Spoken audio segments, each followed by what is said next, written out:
and different language and cultural lines. So I hope to bring some of that here with you today. I'm also a learner and a practitioner. I would not call myself an expert. All of you are experts at your own experiences. So some of the things I may say today may not align with your experiences. That is not to disregard said experiences, but to maybe invite us into a growing edge of expanding our worldviews, expanding our understanding of self. And because I would not call myself an expert, but merely a practitioner, I am open to any kind of questions, pushback that you might hold. So as we're having this conversation, if things aren't making sense, things need to be better clarified, things you may find disagreeable, let's have a dialogue. I always ensure to have space in my conversations for that. And that's what today is, a conversation more than anything else. So we'll talk about some theory, we'll talk about some ideas and some big picture stuff, but I ultimately want to give space for us to share and hear in a form of mutuality. So I appreciate that introduction and space for introduction, and that's really all I got to say about myself. Before we get started, I do want to do just a quick land acknowledgement that wherever you may be, I don't know all of the places you take up in the historical significance of that land. Where I currently reside is on the near east side of Indianapolis, which is traditional Miami and Kickapoo lands. And so I named that not as some sort of mere metaphor, but it is important to name that I exist on stolen lands. I live on stolen lands, and it is important that we process what it means to talk about being people of equity, being people of anti-oppression, while simultaneously benefiting from a historical system. There's an article at the end of this I'll encourage everyone to read called "Decolonization is Not a Metaphor."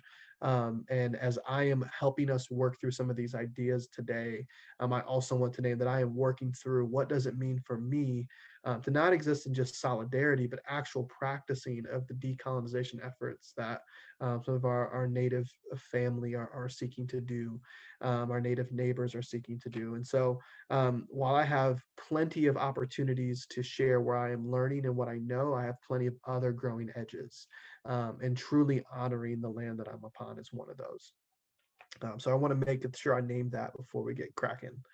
But I know that y'all have had some really, really cool workshops so far. I've seen some of the content. I've seen who some of the speakers are. Just incredible stuff. I feel like the least of these in that process, which is why I'm so excited to be here. But I would love to hear from y'all. What are some of the ideas or concepts that are really landing with you? What are the things that are sticking with you that maybe created some excitement, maybe created some tension, some disruption or joy? Whatever that emotion may be, I want to hear what it is you're thinking, and maybe we could channel some of that or build off some of that today together. I also should not assume that everyone has been in every single workshop prior. If you could just raise your hand if you've been in the previous two workshops, because if not everyone in the group has been there, I also don't want to put someone on the spot who's maybe never attended. So if you want to put your hand up virtually or in real life to give me a sense of what sort of involvement have y'all had with these previous speakers? Yeah, show up. Yeah, hi. So I guess one thing that kind of stuck out to me before was that in a previous session, we had discussed listening to wisdom from non-dominant cultures, and I think that that kind of relates to your point about the land and the space that you exist on, and not just like centering the partners and cultures, but also like going in with the mentality that you're going to learn from them. That's awesome, Shoa. Thank you for that. All right, so I have been tasked with the job of helping us understand cross-cultural or cultural competency, as well as this idea of mutual learning. So Shoa, you have a really good, I think, opening to that of how do we listen to the wisdom and engage in communication in a way that allows us to learn, and not for the sake of our own self, but there is a degree of mutuality. As you probably all know, I know GlobeMed talks about this. One of the huge challenges that exist in global health, especially at a university level, is this idea of mutuality in the relationships that we hold with folks outside the United States. But before we get into some of those things, I want to name a couple barriers to mutual learning and cross-cultural relationship, and then I want to offer a couple practices that could help disrupt those barriers. So before we get into that, let me name these terms so that I recognize that cultural competency, especially the last 4 or 5 years, has become a term that is extremely common in spaces that are actually not interested in cross-cultural competency. It's a term that organizations that do international travel or do service trips, whether domestically or outside the United States, will just kind of throw in there. It's kind of like how we throw some parsley on a meal, like it's a seasoning to what we're doing, but it doesn't actually make anything. We're still offering up a terrible meal sometimes, and we just have this word sprinkled on there. So I want us to have a robust definition of it, and also a robust understanding of why it doesn't always play out the way our understanding makes it make sense. So the first is we got to define culture before we can define how we have competency in it. So culture is an integrated patterns of human behavior that includes language, thoughts, communications, actions, behavior. Y'all can read that. But what I think is important here is we have to understand that culture is one, a contested space. Culture is shifting pretty consistently and navigating its boundaries. And anthropologists want to look at culture in the present moment, that things from the past about a culture aren't necessarily relevant if they don't exist in the present. That's why they're in the past. So we want to look at culture in the given moment, which is critical. And also, it's important to recognize that you carry multiple cultures at the same time. You may have a dominant cultural narrative in your life, but you go to a university that has a culture, that's in a state, in a community with a culture. You come from a home that may have multiple cultures going at the same time. You're part of different groups. GlobeMed has its own culture that is influencing these different areas of your life, and your university is influencing how you engage in GlobeMed. We are constantly navigating multiple cultural fronts. Now, there are larger cultures, macro cultures, if we want to call it that are playing out. But ultimately, we are always carrying these different cultures, and we engage with others who are doing that same thing. And so the ability to have congruent behaviors, attitudes, and policies that come together in a system, agency, or among professionals that enables effective work in those engagements of culture is how we have cross-cultural communication. And with y'all's particular work, working alongside partners, that is such a crucial piece. But there's some barriers to that. Like, it's not just a matter of let me pick up a book and read about this culture and then I'll figure it out. Let me pick up a book and or watch a TED talk. I mean, those things are good, but there's some barriers there. So we slide to the next slide. One of the things we have to recognize is that within culture, there's this dynamic called high and low context. You may have heard of this before. That's why I have this helpful graphic here. High context countries, they have at the bottom of these descriptors. And I want to dig in a little bit more as to some of the blind spots in these type of frameworks. Um, you know, these cultural contexts create different forms of communication. In a high context, you're going to have more task-oriented, very explicit, maybe linear and rule-oriented forms of communication. Low culture is going to be maybe, excuse me, I flipped that around. It'd be task-oriented, very explicit in low culture. High culture is going to be implicit, informal, and more oral communication. So you are likely going to be engaging at some degree, whether it's in your everyday life or particularly with your partners through GlobeMed, with a different context. And if you're not careful of those contexts, even just saying a very simple phrase, even engaging in a simple task, cannot make sense. So, for example, advertisers do this constantly. Crest came out with an advertisement a few years ago that said something to the effect of, dentists say 3 in 5 kids who use Crest have cleaner teeth and better gums. But then in high context culture, they have a picture of a kid smiling. And it says behind this smile is a Crest smile. Much less information, much more implied there. And so these forms of communication are constantly happening in our world.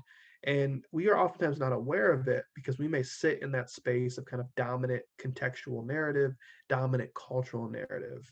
And we have to be conscious of how that plays out. And again, we can learn some of that through books and through reading and studying. We absolutely should do that. But I want to make the contention that a lot of stuff that kind of lives in our bodies. You'll hear me say that a lot today, that these things live in our bodies. So there's an organization I do some consulting, and there's an organization I was facilitating some work around.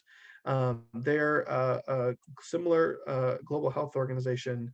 They had a white executive director who was trying to help navigate some organizational change. And that in and of itself, it was exciting to everyone involved. Everyone wanted the organization to change in some degree. But the white ED was really struggling to connect with the staff in Latin America, who themselves were of origin of some certain Latin American countries. And there was a challenge of how do I make this happen? How do I get this change? Because what kept happening was the staff was very anxious, very stressed, did not understand what the ED was saying. The ED would give very simple tasks, at least to somebody from a low context place. So like, let's go ahead, we should go ahead and do that. Let's go ahead and just change that. Maybe we can implement this program.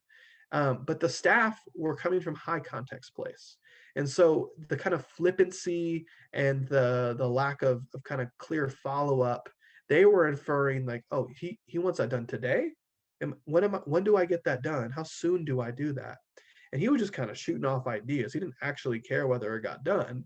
But the interpretation from a high context place is that, oh, I need to get this done today. And so there became this tension of them not doing particular tasks of their job to the degree in which the ED wanted, because they were under the impression, the expectations were to get this kind of thing you just kind of threw off the cuff done in that moment. So at the end of this, again, I have a list of resources, and one of those is a much more robust breakdown of how to communicate the high context cultures, that allows you to really think through, like, what are some questions I need to ask? What are some ways I need to ask the questions? Again, these things kind of live in our bodies, and so we can start to pull that notion and get that tension. Not only does communication get impacted by high and low context, but understandings of things like time.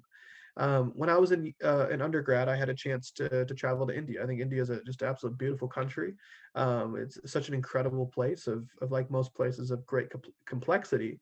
But unlike the United States, India is, in my opinion, able to present its complexities with much more transparency, in a way that the States tries to hide and structure around, in terms of how we understand things like poverty and class. And so when we were prepping to go to India, there was a constant reminder by our staff, our professors leading us, that in India, time just operates different than the States.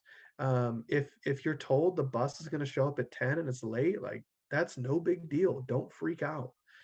So in my head, again, intellectually, sure, all right, I won't trip. Like, I'll wait for the bus. I had my phone. I was gonna play some music. I had plenty of music to listen to. Oh, I waited.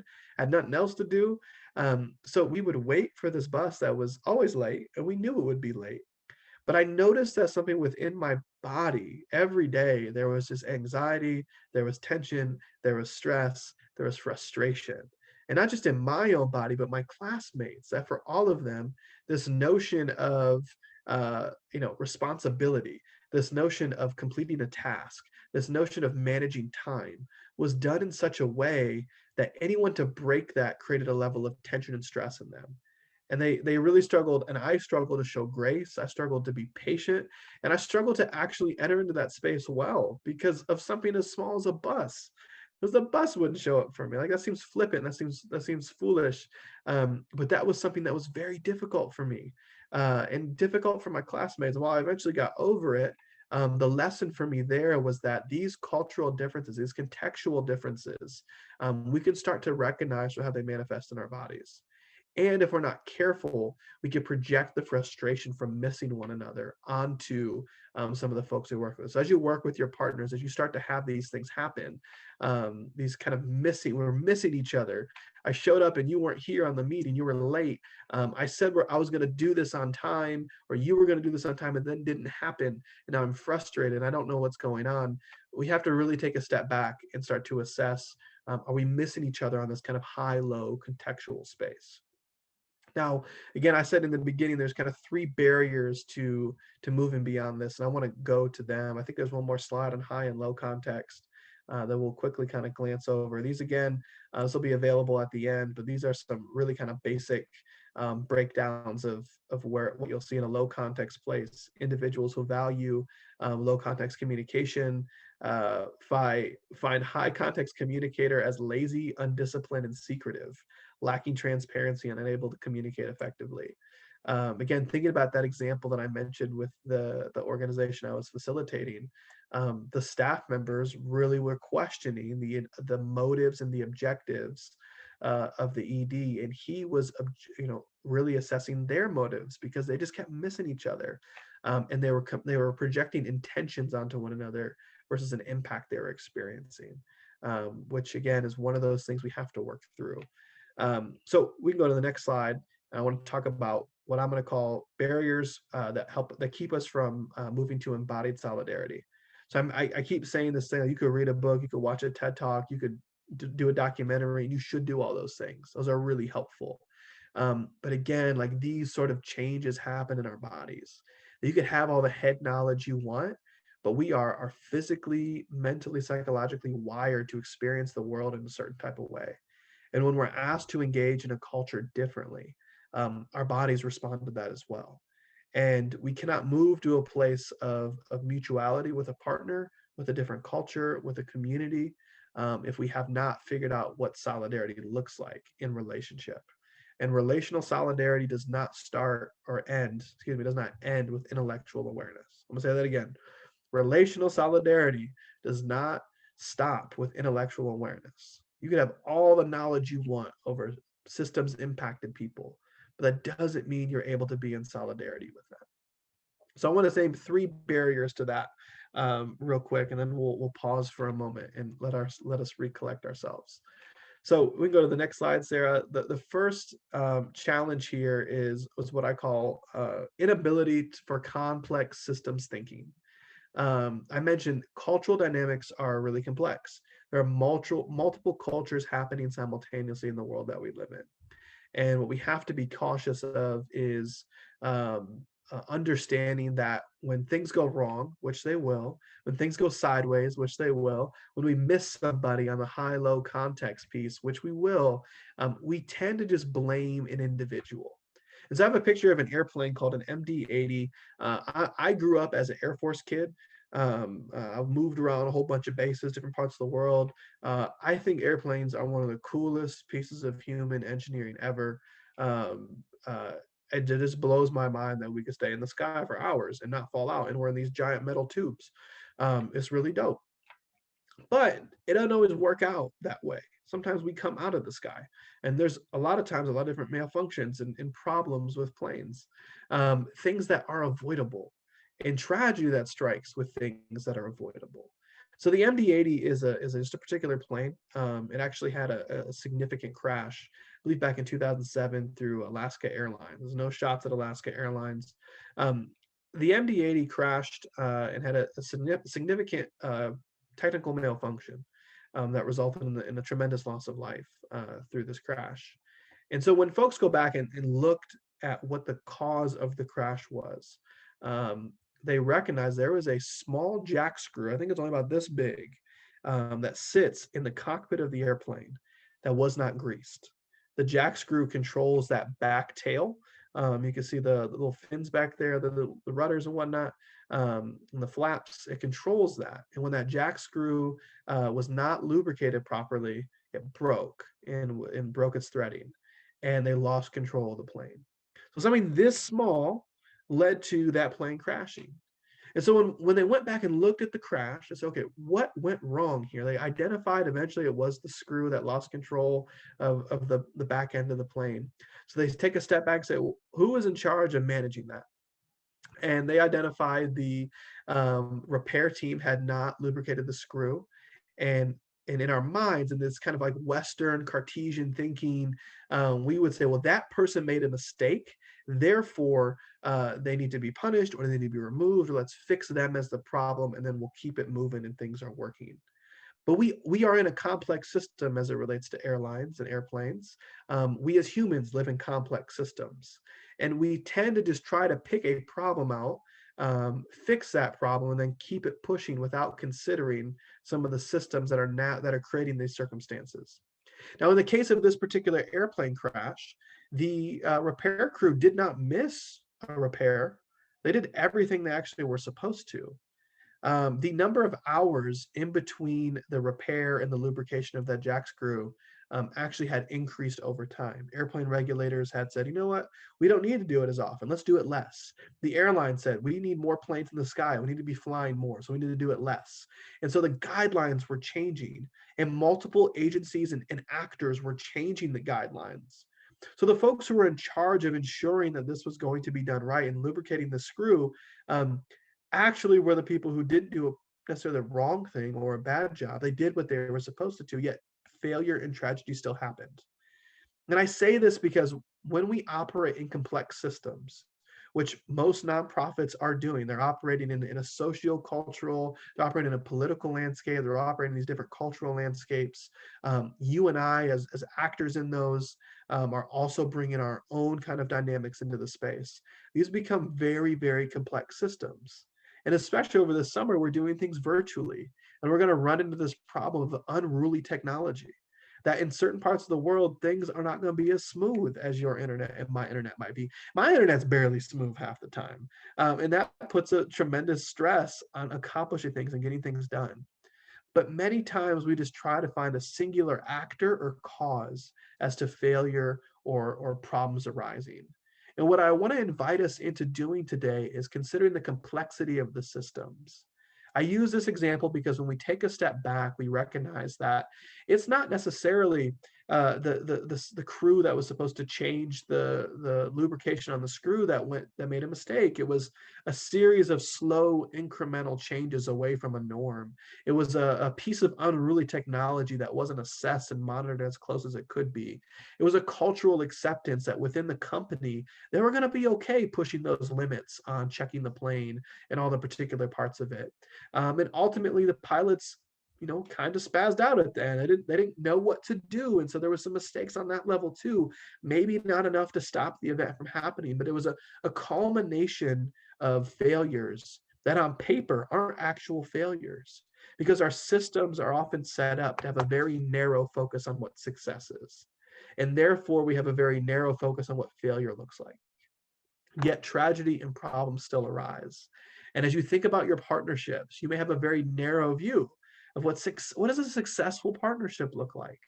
And you may do everything right within that, but you're operating within a complex system, and there still may not be mutuality. There still may not be mutual learning, engagement. You still may not help them accomplish anything. And we have to be able to step back and say, if this isn't working, if we're still experiencing challenges or failure, what are the complex systems that are happening that I may be missing on? What are the actors and agents that I'm not paying attention to that are actually changing the dynamic of this moment in this system? Those are incredibly critical questions. We have to look at a problem and a system as a whole. And we often don't do that. And again, some of it's our westernized thinking that we have to divest from. So that's one of our barriers. When we head to the next slide, I want to talk about another barrier that comes up that keeps us from embodying solidarity. Um, I think this one is this idea of taking what I call taking the mythology out of mastery. In our kind of, I know y'all have talked about this, our white supremacist construct, our white supremacist culture and history that exists here in the States. This idea of mastery is incredibly pervasive. We elevate and celebrate people who can have mastery over something, whether it's knowledge, their minds, their bodies, a company, their leadership. We push people to this place of mastery. And something I've noticed the last couple of years, that as I facilitate spaces of emerging leaders, as I facilitate spaces of particularly racial equity and cross-cultural engagement, this idea of mastery is how people believe they can arrive at a place of mutuality, reciprocity, and relationship. That if I master the terms and the concepts of equity, if I master the terms and concepts around imperialism or colonization, then I actually can be in a relationship with people who are different than me, or people who are at the the brutal end of these systems. If I know the right terms, if I read the right books, if I watch the right videos, if I could speak the language, then I absolutely can be participatory. And this is I think a really pervasive and much bigger than what we're talking about today, but a significant problem, that as someone who does racial equity facilitation, and I'm in spaces with folks who are not systems impacted to the degree in which Black and Brown folks are, there tends to be this idea that, well, I know the right language. I read that book. I get it. I understand because I read that person's narrative, and but you don't, like, your body didn't move through the world any differently. In fact, what tends to happen is we can create barriers around ourselves and from other people who don't know the right language. That folks who are from a different cultural space, may not have the right language, and therefore we can't be in relationship with them. And we really struggle to actually hold this tension of mutuality with people because they don't know the tools. When I was prepping for this, I told Sarah about this post I saw on social media, um, and I'm gonna try and say it verbatim. I'm not certainly advocating for folks identifying this, but so there was a person said, when I was homeless at 18, and the joke was somebody interrupted him, excuse me, when you were houseless, as if to say, like, that's the correct term for someone who's experienced those things. And I've seen that play out. I've seen folks try to use language to describe things, because to express their mastery over something that people have experienced.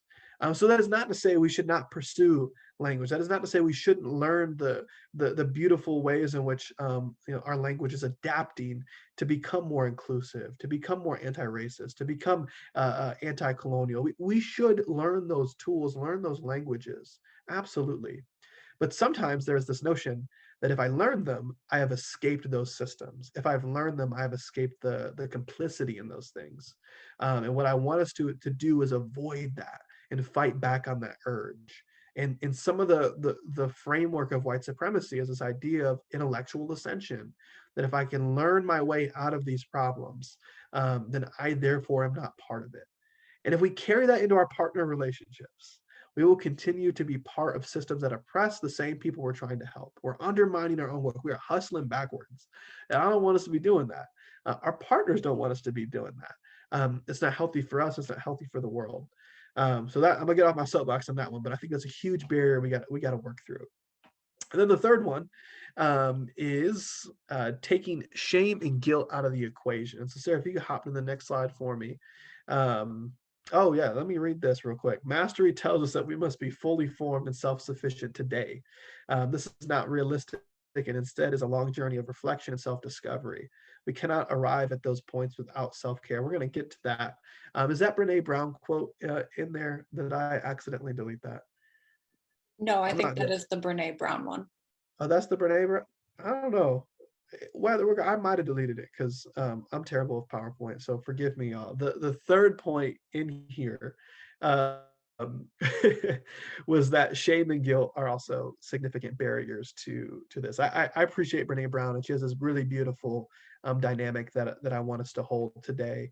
And it's kind of this what I call a shame and guilt matrix. And so a lot of times in this process of trying to be culturally competent or trying to be mutual learners, we stumble over our failures. We recognize that we've screwed up. I've invested too much into mastery. I have been blaming things on people despite the complexity of the system that I'm participating in. I miss somebody who's low context, I'm high context, or I'm low context, I screw up. And what tends to happen, again, especially because we may sit in a culture that is so much influenced by colonialism and white supremacy, we say the mistakes that we have made begin to define us. This is where shame comes in. I am wrong, as Brene Brown says, versus guilt, which says I've done something wrong. So that difference there, I am wrong versus I've done something wrong. And this is a huge dynamic, shift, because a lot of times shame envelopes us and keeps us from being able to move forward because we start saying, I am the problem. I am wrong. I am broken. I am less than. I am this, that, or the other, as opposed to I've done something wrong. And if you've done something wrong, we begin to do some other things to get out of it, do some other things to try and reconcile that. To say I am wrong means that ontologically from the very beginning, I have less value because I've made a mistake. And I don't want us to hold that idea.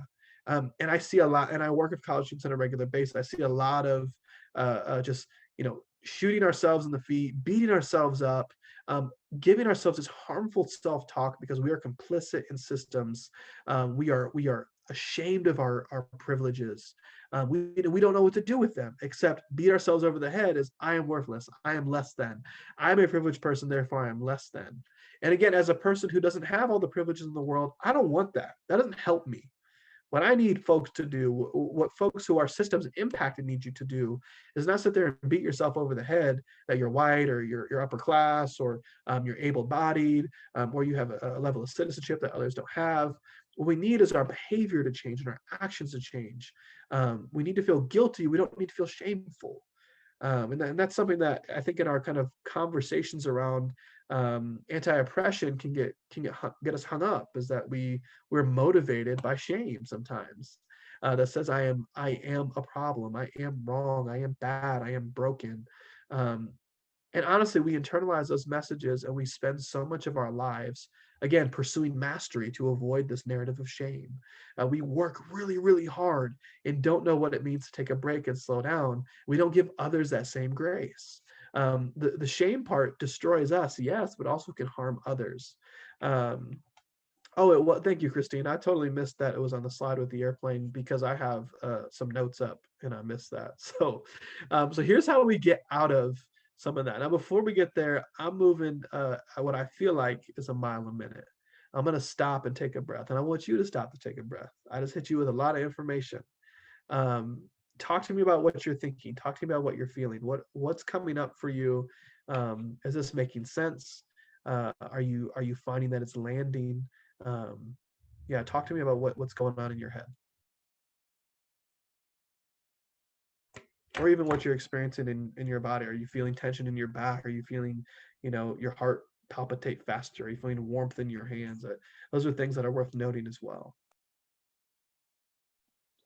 I can share one thing that really resonated with me, which was when you were talking about like the importance of language, but also remembering like, other people's struggles, especially with like the example of the homeless, houseless term. And like, I think it's just super important to remember like the intention behind language. And so it's great to like have the intention of bettering ourselves and using more inclusive language, but also remembering why we're doing that. And so if it gets to the point where we're only doing it to like look better or to be like competitive or be like the most woke, then it's defeating the whole purpose. So we have to kind of take it with a grain of salt. Absolutely, that's fantastic, Phoebe. And we got a similar comment in the chat. Shashika, I hope I pronounced your name right. That she mentioned the wrapping up in semantics, and that's huge. And again, that comes out of this idea of mastery. That if I could be the winner of the anti-oppression Olympics, I get a gold medal in that, then I am certainly far from the problem, and I am certainly okay. And I think some of this stuff wraps itself up in one another. Like the shame that we might carry might push us to this idea of mastery, to push us to learn that language. Um, or if we can't get that mastery, it might push us towards shame. So Pernille, I see here, yes, the idea of intellectual ascension definitely resonated with you. That's fantastic. Sometimes it seems as though being aware and educated almost gives an excuse to exhibit problematic behaviors. Absolutely, absolutely. Um, this is why I said, these things of solidarity live in our bodies. Both the narratives that we carry, but also, we are not liberated through intellectual ascension. We are not freed from these systems by the right head knowledge. How we move in the world just has to be different. Um, and I can't give you a clear prescription as to what that looks like for each and every one of you. But what I can say is that if we are only pursuing to say the right terms and the right words as a means to get there, we will never get there. And we'll find ourselves trapped in this kind of cycle of mastery and shame, blaming certain things and not being aware of the more complex systems. Thank you, Norma. Resonating with mastery isn't solidarity. Solidarity is shown through actions and how we approach relationships. That's awesome. That's awesome. Um, I think something that I didn't say yet, that I think we'll get to is something that tends to come up in these conversations again. I think as a outspring or outgrowth of mastery is that you generally would want to hear from the people you're trying to have solidarity with as to how they want to be and have you in solidarity with them. And I really want to push us to consider, we don't have to answer this right now, but for the actions and beliefs and movements that we make in the world, who is telling us to do those things? Who told us to read that book? Um, who told us to behave in that way? And who told us to show up in this way? Um, if we're trying to have solidarity with somebody, then uh, have they told us what that looks like yet? I mentioned the beginning of the article or beginning of the session. I have an article at the end for y'all to read called Decolonization is Not a Metaphor. And they're really pushing the idea of like people use this term as decolonization as a stand-in for anti-racism, for anti-oppression. Like it's a very specific process for a very specific community of people. If you're going to do a land acknowledgement, not give the land back, why are you doing a land acknowledgement? And so I'm sitting here this week prepping, and I'm like, who told me to do a land acknowledgement? Not someone who's from an indigenous community, but I just saw a number of people do. So I'm trying to reframe how I do it, as I hopefully you heard today. But even as I'm a practitioner, not an expert. Even as I'm going through this, I'm realizing that some of the very notions of what I believe to be justice and solidarity didn't actually come from the communities that I'm trying to be in solidarity with. And so where did it come from? Who told me to do those things? And again, some of that is out of this outspring of Matt's. Another thing I could pick up and say I'm in alignment. Another thing I could pick up and do. Caitlin and Natalie both picking up this idea of actions and the movements of our bodies are different than just the words that we carry. This is good, y'all. This is good. Anything else before we make what may feel like a sharp pivot? We'll try and make this a smooth pivot, but it's going to feel like a sharp pivot. All right, cool. Oh, we got one more. Yes, I appreciate that. Yes, we are. I like this phrase. Well, I asked this question. I ran a leadership cohort for students through Timmy, and sometimes ask this question: who is it that you're becoming? Um, Michelle Obama's got that book Becoming, which I've not read fully through, but what I've read is good. So I'm not trying to piggyback off her ideas. I've been heard this from plenty of spaces as well. But this question of who are you becoming is very different than who do you want to be, or what do you want to do. Those are terms that include a level of finality and completion. I want to be a doctor. I want to do this with my life. But who are we becoming is we are always in process as people. We're never fully formed.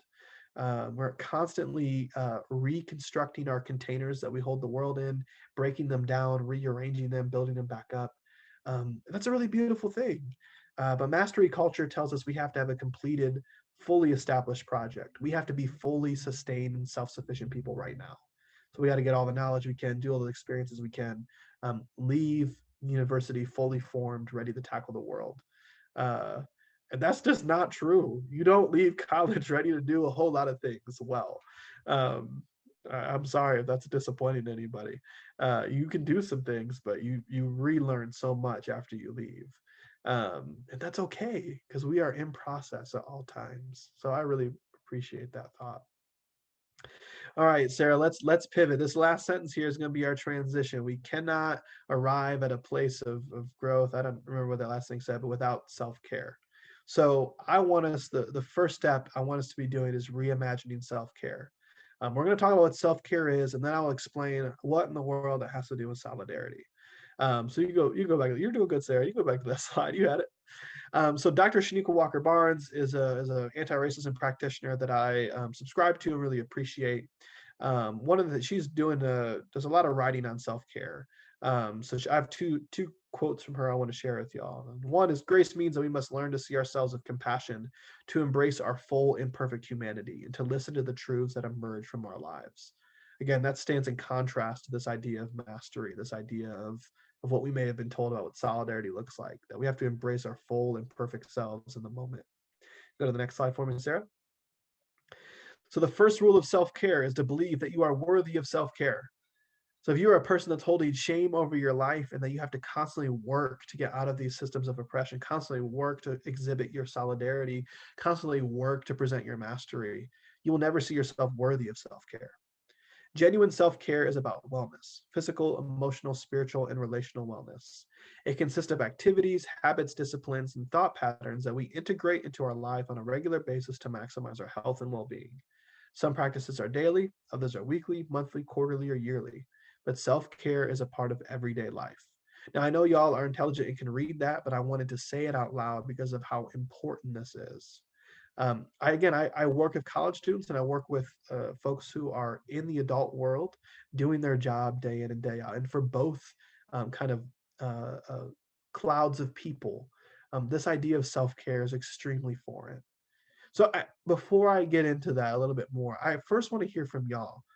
What does self-care look like for you? And in particularly, um, who taught you what self-care look like? So you could drop that in the chat. You can unmute.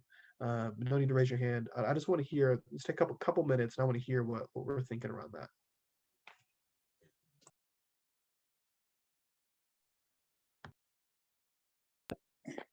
Yes, I was about to say that what I understand with self-care is first of all, have to understand that human is made up of many things. Like it might be the body, spiritual, social, all that well-being. Like you have to take care of it. I have to take care of myself, like in terms of physical, make sure that I'm living a healthy life. So have to make sure that socially, like there's a way, make sure that I connect with other people socially, psychologically, so that I end up having this kind of well-being. So, and I think that like when you're self-care, like you have cared yourself well, yeah, you may end up just even care others. That's what I can say on self-care. Yeah, I think the most important thing is balance because I think it's really easy to get caught up in something or define yourself by a certain activity. When in reality, I think like achieving a balance between everything you do helps you gain like a higher perspective.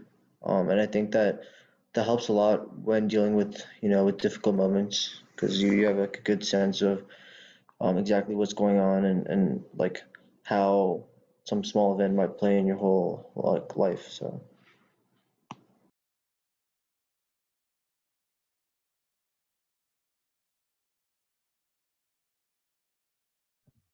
This is really good stuff, y'all, and I appreciate what is being dropped in the chat. Some incredible stuff in here, and what I want to challenge y'all to do is really interrogate how you understand self-care.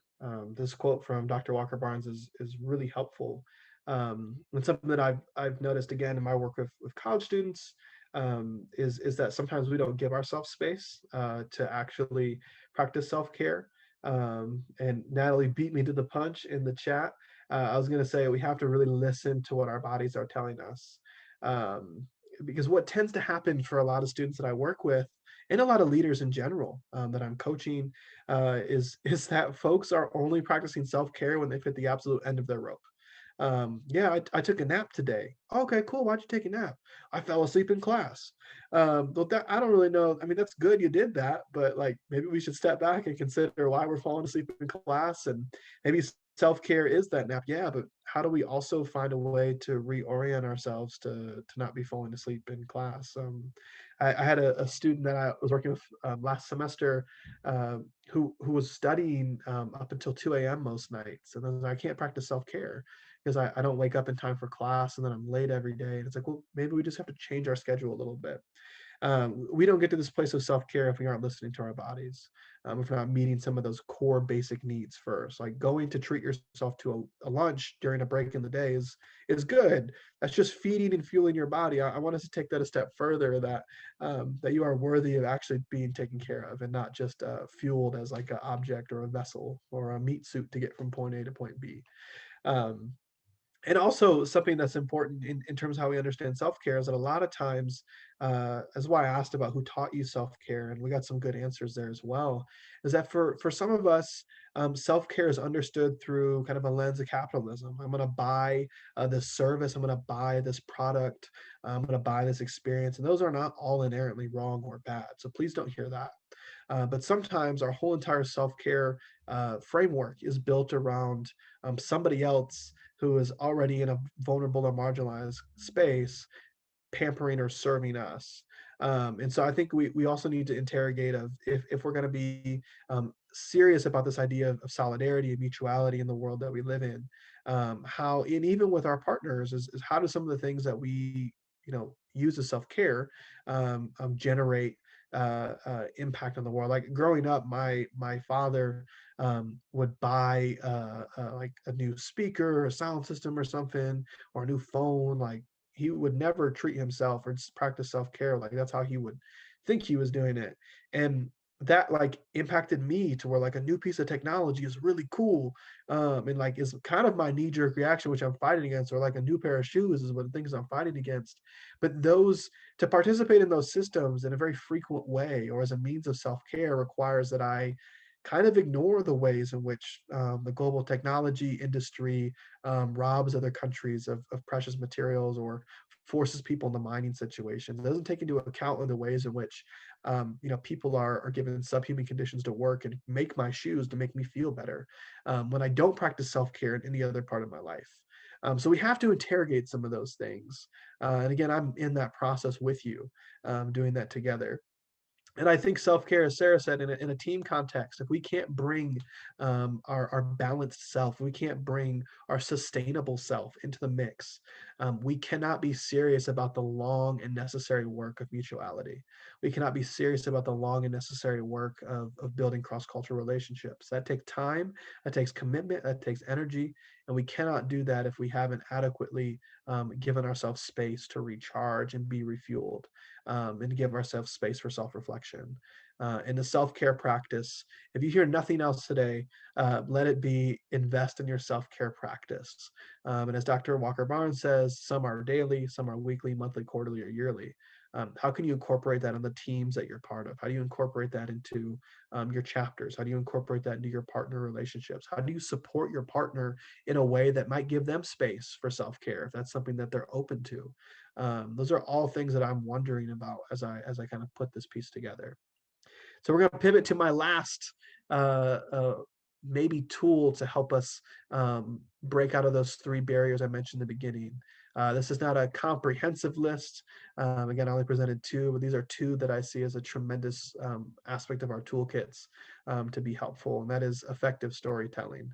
And I know you all talk about storytelling. Most college groups and chapters that do any sort of fundraising for international causes, or causes of those in the margins, do some sort of conversational and ethical storytelling. That's not quite what I mean today, but I think that is important. I don't want to disregard that. What I really want to get at today, is that storytelling becomes a way for folks from different contexts to name, or name where they sit on this continuum of high and low context. That if we're serious about storytelling, both for ourselves and for our partners and for our team, it gives folks a chance to name who they are and where they're from on that kind of contextual spectrum. And as Sarah pointed out to me earlier this week, I'm going to read her quote here. This necessitates being self-aware to the point that you can share your experiences with others via storytelling. She would even name that as mid-context because it requires work and knowledge that only you might have as you share your story, which then allows you to work your way up to possessing solidarity and awareness of capacity to share other stories. And that better be done with true ethics and justice in high context places. So Sarah, thank you for that. I think storytelling is such a huge piece, and it's the framework in which I do a lot of my facilitation. I want people to tell their stories. I want folks who are in the space to hear stories. Stories are so crucial to our ability to understand one another. Um, and again, as we think about mutual learning, we often talk about the stories of our partners, devoid of certain contexts, devoid of certain cultural complexities, devoid of systems complexities. We might only tell stories that we are aware of and not open to hearing other stories to share. And we often tell stories for a particular agenda. Like, I need to raise money, so I'm going to tell this story. I need to get the word out about this event, so I'm going to tell this story. What I want to challenge us today is how do we incorporate storytelling as a means to building relationship? So I have an exercise I'm going to have us do with the last bit of our time, and some of this is really going to maybe help us investigate our own self. So this, what we're going to do is Sarah will put on some music. We're going to just do this for 10 minutes. So you can see the document. It's kind of like a Mad Lib, if you're familiar with that. Not as funny. I'll just do like a quick read of what that looks like, because what I want us to be able to do is share these together. Quick note, if you get to the end, there's a question on there like, when I graduate high school, here's what I want to, you could skip that question. This is actually a high school level exercise. I use this for adults and have found it to be an incredibly powerful tool. And I use it with students as well, of all ages. So what this looks like is you're going to read it as the template presents itself, which can be disruptive for how we read it. So I'll give you an example. I am from the East Coast and the farms of Pennsylvania. I am from Dale City, Virginia, and Concord, Michigan.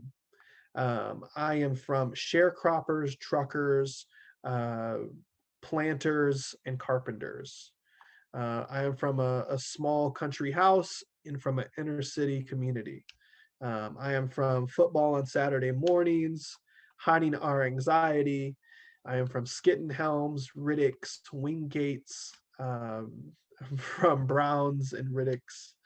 I am from, so on and so forth. So that's what that exercise looks like. So I'm going to give y'all 10 minutes. I'm going to start this timer right now, and let y'all go crazy with it. And then I want to invite y'all to share, and we'll talk about what this process means. All right, if I could have us come back together, just real quick, let me know how was that process? How was that for you trying to write that out? Was that easy? Was that difficult? Was it fun, challenging? What was it like for you?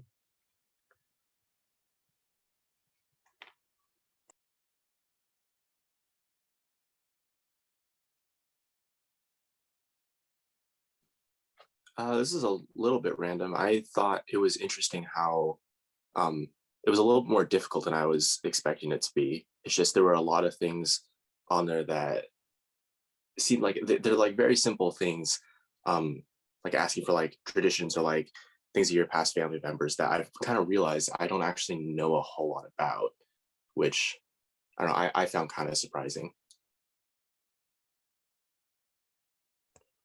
Phoebe, I saw you drop in the chat. Surprised you or made you realize how little you knew about your ancestors? Absolutely, absolutely. Anyone else? I liked how it let you recognize how you can come from one place in your life and then you can choose to have a different impact on the world. Yeah, can you say more on that, Matt? Yeah, for sure. So, for instance, one of the questions was basically like, what's a negative trait that you don't want to continue? And I think that's a really good thing to think about, because when you're growing up, you don't really think about how you are just inherently being like exposed to the world, and how your specific upbringing will change like how you perceive things. So it's really good, in my opinion, to be able to step back and look at how you view the world, and especially how you were taught to view the world. If you were growing up in a situation where you didn't think that you were shining the best that you could. Thank you. Thank you. Natalie and Norma had some really good thoughts in the chat. Yes, that is really good stuff. Does anyone want to read theirs or feel comfortable sharing theirs?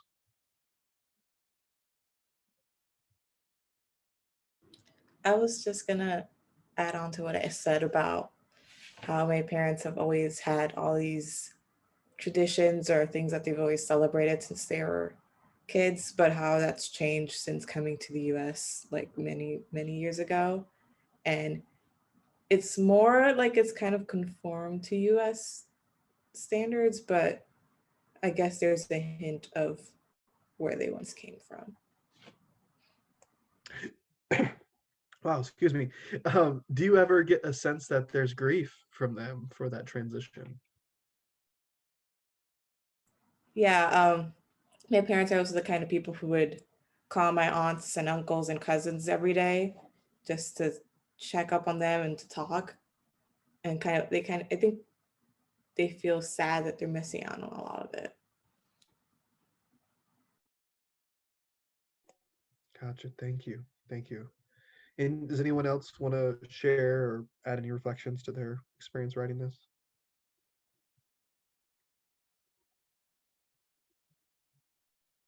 Okay, well, I would highly encourage you to sit with this document longer and investigate further.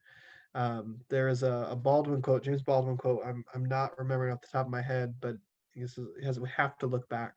We'll go all the way back from whence you came. Only then can we move forward with to unimaginable heights or something along those lines. Rest in peace, James. I'm sorry I butchered that. But the notion there is we have to be able to know our own stories in order to be able to move forward towards anywhere. And y'all are pointing this out, I think, really effectively that we come from these places that may have different cultural narratives, different cultural landscapes, and those things live in our bodies. But we also have some other narratives living in our body in the moment that are influencing how we move through the world. So what does it mean to reclaim some of those old things? What does it mean to reimagine some of those old things? What does it mean to move forward differently that might, differ us from the places of origin that we came from? And this type of exercise, maybe not this specific exercise, but I do wonder, what does it mean? And some of you may already be doing this with your partner, both in the chapter context, but also in kind of our summer internship experience. How are we telling stories together? How are we making space to hear the stories of our partners, both the staff and the people that are making that space what it is? And are we giving ourselves a chance to share our own stories? I think in that, again, that storytelling process allows us to name some of the contexts that we come from, the narratives that are informing and pushing us, the things that are our growing edges, things we're afraid of, the negative cycles we're trying to break. We can make space for stories in a way that don't have to have a fundraising goal, that don't have to have an advocacy outcome, but a matter of building capacity in relationship with one another, allowing each other to be seen, giving people the chance to share stories in a way that they want to. I mean, this is a very simple exercise, just about who you are, and yet there's so much we don't know. So we don't know about ourselves. How can we possibly begin to know, someone from a totally different context? So those are some of the things that I'm holding as I think about storytelling as a means to move towards solidarity. And I want to invite all of you to find a way to incorporate that. And maybe a new storytelling practice is, and from what I understand, that when a new partnership is made between a chapter and a organization, is that there's this kind of narrative building that happens in the beginning. But what does it look like every year to retell our story? Both of our story together as an organization and a partner, as individuals who are working as students who are there. What does it mean to craft stories together towards where we want to go and where we've been? I think those are some really powerful ways we could begin to renegotiate how we might understand mutuality, and how we can begin to envision ourselves actually living that out with our, not just our actions and our words, but our bodies and our convictions in the world. So those are all the things that I have for us today. I have a whole bunch of resources at the end that'll definitely get shared. I do want to make note that there was Christine, you shared an article about cultural history of self-care. I'm going to copy and paste that again to the bottom of this chat. Thank you for sharing that. Add that to the list of resources. We got some other things here. Drift into Failure is a book on complex social systems and how do we think in complex systems. The TED Talk for the Brene Brown quote is there. Decolonizing is not as metaphor. That article is there. It's an academic paper. It's kind of long, but it's really good. And then some really helpful kind of graphics and frameworks for high and low context. So with that, are there any other questions or any other kind of lingering thoughts, concerns, things that you feel like you need to say that we want to, and any ways that you want to be witnessed in this space differently than how you've been able to be so far? I want to make space for that here at the end. All right. Well, again, I am appreciative of being invited into this space and sharing with you all. I hope today I brought something that was unique and particular to the moment that you sit in, and to the needs that y'all are carrying. So very much honored to have been here. Incredibly appreciative of your involvement, um, and excited for the journey that y'all are going to go on. So continue to rest well, take care of yourself, practice self-care. Continue to disrupt mastery, continue to tell stories and learn your own story and the stories of others, and continue to battle against shame and guilt as we understand ourselves in these very and increasingly complex systems of the world. So really appreciate y'all, excited to continue to observe each and every one of you in this organization as y'all move forward in your own liberation journeys.